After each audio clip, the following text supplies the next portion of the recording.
አባቶች ለልጆች በሚለው መርሃ ግብራችን የአዳምና የሔዋን አፈጣጠርን እናያለን። ወላጆች በቪዲዮ መጨረሻ ላይ ጥያቄዎች ስለተዘጋጁ ጥያቄውን ከልጆቹ ጋር ሆነው በመመለስ ኮሜንት ሴክሽን ላይ ያስቀምጡልን። ወደ ዛሬው ታሪካችን እንገባለን። እግዚአብሔር አዳምን ከምድር አፈር በራሱ መልክ አስመስሎ ፈጠረው። ከሌሎቹ ፍጥረታት ለይቶ የሕይወትን እስትንፋስ ሞላበት። ሕይወት ያለው ሰው ሆነ። አዳም ማለት ያማረ የተዋበ ፍጥረት ማለት ነው። አዳም ሲፈጠር የ30 ዓመት ሰው ነበር። እግዚአብሔርም አዳም ብቻውን መሆኑን አይቶ አዘነለት።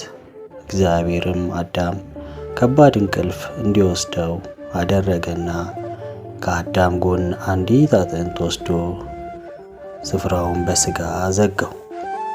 ከአዳም የወሰደውን አጥንት የ15 ዓመት ሴት አድርጎ ፈጠራት። አዳምን ባያት ጊዜ ደስተኛ ሆነ። የምታግዘው አብራው የምትሆንና የምትመቸውን ረዳት በማግኘቱ ይህቺ አጥንቴ ከአጥንቴ ናት፣ ሥጋዋም ከሥጋዬ ናት፣ እርሷ ከወንድ ተገኝታለችና ሴት ትባል አለ። አዳም ከረዳቱ ከሔዋን ጋር በአረንጓዴው ገነት አብረው በደስታ መኖር ቻሉ። ገነት ለማየት ደስ በሚያሰኙ ለመብላት መልካም በሆኑ ዛፎች የተሞላች በ4 ወንዞች የተከበበች ውብ ስፍራ ናት። ውብ በሆነች ኤደን ገነት አዳምና ሔዋን ደስተኛ ሆነው መኖር ጀመሩ። አዳምም ከእግዚአብሔር ጋር ዕለት ዕለት ይነጋገር ነበር።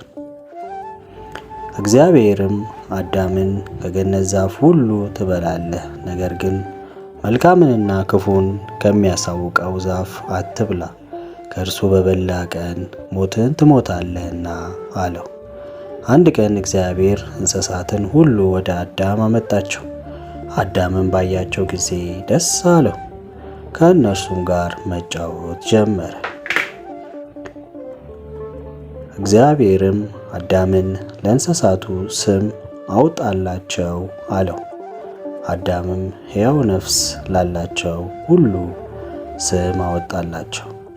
አዳም ስለ ሁሉም ነገር አምላኩን እግዚአብሔርን አመሰገነ። አዳምና ሔዋን ሰይጣን እግዚአብሔርንና አዳምን ለማጣላት በእባብ ላይ አድሮ ለሔዋን ክፉ ምክር አቀረበ። ተንኮለኛው እባብ ሔዋንን በውኑ እግዚአብሔር ከገነት ዛፎች ሁሉ እንዳትበሉ አዟልን? አላት። ሴቲቱም ለእባቡ በገነት ካለው ከዛፍ ፍሬ እንበላለን፣ ነገር ግን ዕፀ በለስ እንዳንበላ እግዚአብሔር አዟል አለችው። ተንኮለኛው እባብም ሞትን አትሞቱም፣ ከእርሱ በበላችሁ ቀን ዓይኖቻችሁ ይከፈታሉ፣ እንደ እግዚአብሔር መልካምና ክፉን ታውቃላችሁ አላቸው። ፈታኙ እባብ ያቀረበውን ክፉ ምክር ሴቲቱ ሰማችው።